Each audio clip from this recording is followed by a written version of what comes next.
It can be difficult to re-examine your beliefs and accept the fact that you're not what you thought you were. I've done it twice in my life. When I found out I was a libertarian instead of a statist, and when I found out I was an atheist instead of a believer. And now, I'm having to do it once again. You see, up until all this atheism plus stuff, I thought I was a feminist, but I guess I'm just not. I thought I was a feminist because, as an individualist, I believed that women should have the same legal rights as men, should have equal protection under the law, and equality of opportunity in the economy. I thought feminism was just that, the belief that women are human beings too. Apparently, I was wrong. I should put a disclaimer here. I am not talking about the whole of feminism, nor those feminists who I hope represent a majority of feminists, those who would most likely agree with most of what I'm saying here. I'm speaking here about a particular subset of feminists. You know who you are. I thought being a feminist meant believing that women could be just as strong, just as capable, just as able as men are. But apparently feminism means believing that women are helpless little victims who need political coddling when they go online and are subject to exactly the same kind of trolling and harassment and cyberstalking and even death threats as I get, even on so-called skeptic forums, as does pretty much everyone else who speaks out on political matters. All of a sudden, with feminism, it's an ongoing hate campaign. So of course these videos have to be posted with ratings and comments disabled. Now when creationists do that, it's an act of cowardice and a stifling of free debate.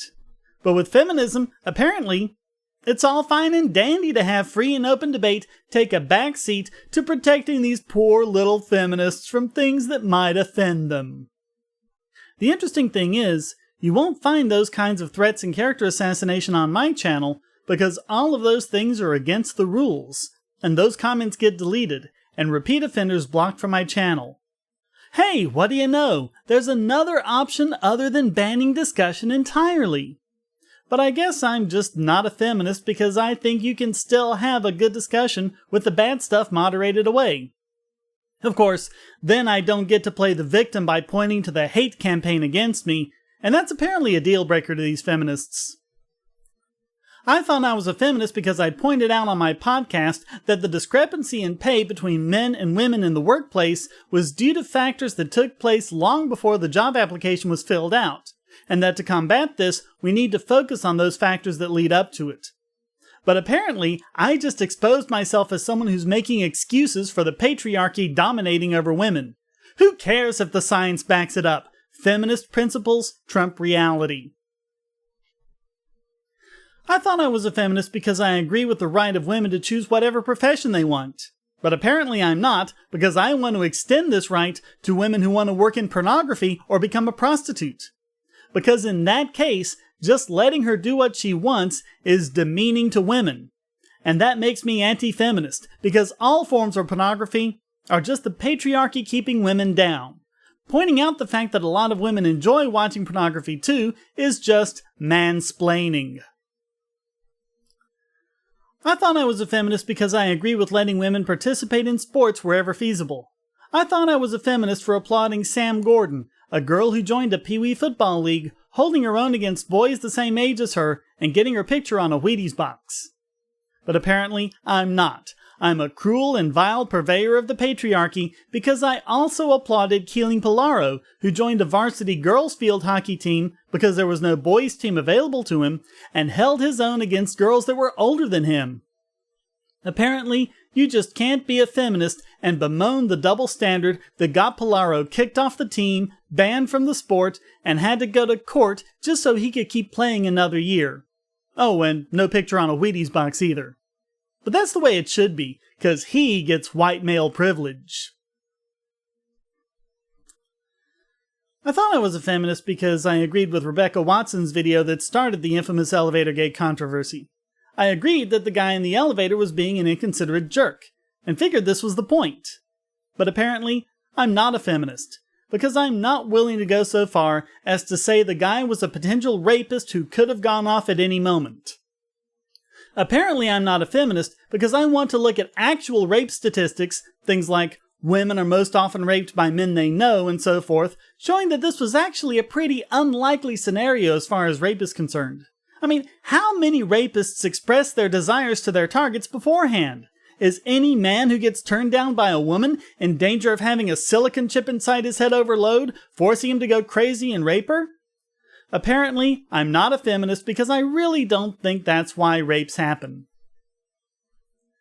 As if that weren't bad enough, I engage in victim blaming because I want to educate women about risky behavior that increases the probability of them being raped.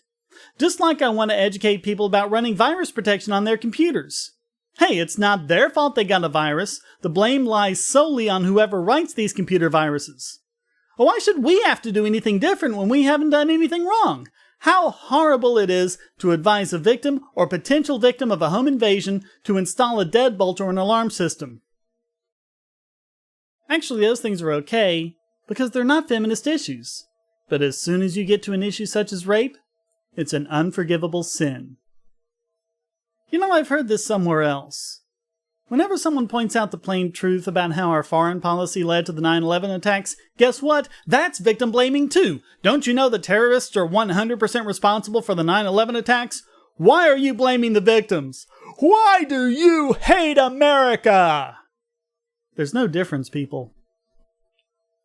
I'm also a horrible sexist pig because I deny the existence of rape culture, which obviously exists despite the fact that rape is one of the most heinous crimes in our criminal justice system, not to mention our civil courts, that even the mere accusation of rape can result in even an innocent man being shunned and ostracized, and that rape crimes have fallen 80% in the last 40 years.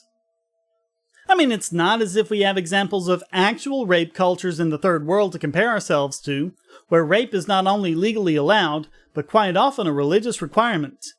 And pointing out that most men are not Schrodinger's rapist, that statistically the average American male commits one rape every 1,600 years, completely negates all possibility of me being a feminist, apparently. Another one of my horrible transgressions is my contention that the legal concepts of innocent until proven guilty, burden of proof, witness credibility, public trial, and the right of the accused to challenge his accuser actually apply to rape trials too, and that therefore rape shield laws are not only an unconstitutional tyranny, but a violation of the concept of equal protection under the law. Of course, equal protection only extends to women, not men accused of rape. And hey, doesn't the very existence of rape shield laws negate the possibility of this being a rape culture? Only to a privileged white male chauvinist, apparently. I thought I was a feminist because I believe that there is never any justification for rape, ever. But apparently I'm not, because I don't realize that simply having sex with a drunk woman, no matter how much she says she wants it, is rape. Apparently, I'm a horrible misogynist for merely asking the question, what if the guy's drunk as well? Apparently, I'm a barbaric, knuckle-dragging woman-hater for saying that if she makes the decision to drink that quantity of alcohol, a quantity that gets her drunk as a result, then she's responsible for the decisions she makes while drunk. Apparently, it's not enough to acknowledge that a guy slipping her alcohol when she doesn't realize she's taking it is rape, or that the same applies to a woman who is passed out. A woman deciding on her own to get drunk and have sex is a rape victim as well. And apparently, I'm just a male chauvinist for disagreeing. And when I ask if a sober woman having sex with a drunk man means she is raping him, well, there I go mansplaining again. The same can apparently be said for all rapes committed by women against men, which apparently just doesn't happen and is all a conspiracy by the patriarchy to steal this issue from women.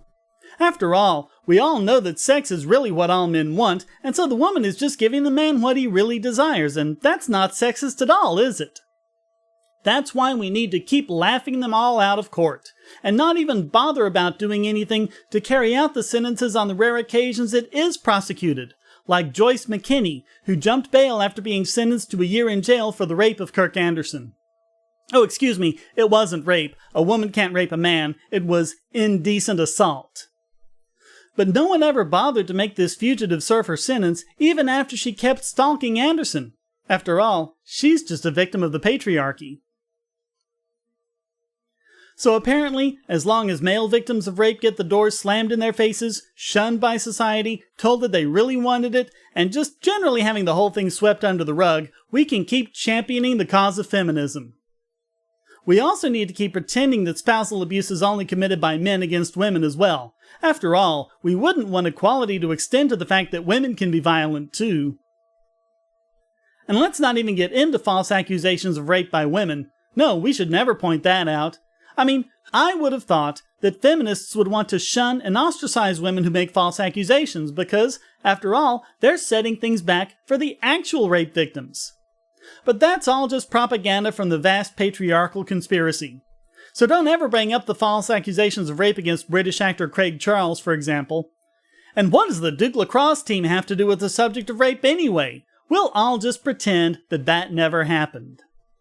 And of course, there's the fact that you can't even joke about rape, even try to disagree with that, and there's just no way you're anything but a privileged white male supporting the patriarchy.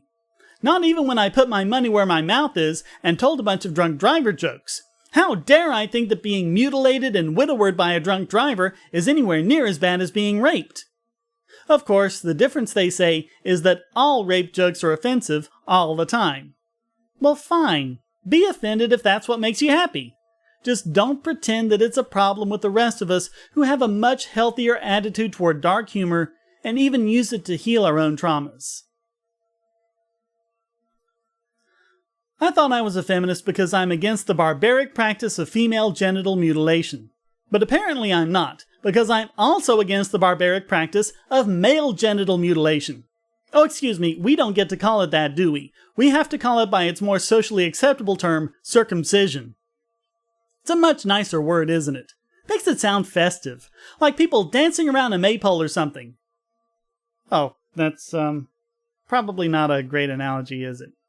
But for goodness sakes, don't call it genital mutilation. No, that makes it sound like something bad, and we can only do that when it's done against a female. The feminists always respond to this by saying that female genital mutilation is much worse. And I'm just a terrible person for pointing out that, even if that's true, it just doesn't matter. It's wrong to cut the genitals of a baby without a sound medical reason. I'm also just supporting the patriarchy when I point out that male genital mutilation is still practiced worldwide, with most religions supporting it and many even requiring it. Whereas many religions, including many forms of Islam, have outright prohibitions against female genital mutilation and have since antiquity. I would think that the problem of male genital mutilation being more widespread would make it a really important issue, but I guess that's just my white male privilege talking. Not even being a victim of this practice myself means I get to speak out about it. And above all, there is one issue that I continue to defy the feminist agenda on every single day of my life: being a single father. Single mothers are almost revered by society, with support and sympathy coming from pretty much all sectors. As a single father, I don't seem to get that. In fact, it's just the opposite. I get sneered at and scorned by these very same feminists. After all, this is supposed to be their issue, and here I am trying to muscle in on their victimhood and political activism. How dare I try to raise my kids when they've got politicians to lobby? I thought I was a feminist because I'm an individualist. I think that each person should be judged on his or her own merits and abilities, regardless of what they have between their legs, how much melanin they have in their skins, or whatever. I thought that's all feminism was, a recognition that women should be judged not as women, but as individuals. But as so many feminists have gone to great lengths to teach me, it's not about that at all. It's about the sisterhood rising up against their male oppressors, fostering the very same groupthink that led to the real oppression of women that our society has committed in the past, and in some cases continues to do. So I guess I'm not a feminist after all. I'm an individualist. And I would like to call on all of the people who call themselves feminists, who disagree with the particular feminists I've been talking about, who think that I've made some very good points here, and who, above all, don't like being lumped in with those others I've been discussing, to stop using the term feminist, which by its very semantics is divisive and open to groupthink. Call yourselves individualist instead, and call what we've been referring to feminist issues as individualist issues. Believing that women should not be raped is a feminist issue. Believing that no one should be raped is an individualist issue. Believing that we should look at the inequities in the system that result in women not being as successful in their careers is a feminist issue. Believing that we should do that for everybody and get rid of whatever inequities we find, regardless which, if any, gender gains an advantage as a result, is an individualist issue. Allowing girls to play sports with boys is a feminist issue. Allowing boys to play with girls as well is an individualist issue. Being against female genital mutilation is a feminist issue. Being against all forms of genital mutilation is an individualist issue. For all of these reasons, I am no longer going to call myself a feminist. None of my positions have changed. I will still be an individualist, and as a result, I will continue to be an advocate for what feminists claim that feminism is all about, but seem to have a difficult time living up to. Why don't you join me?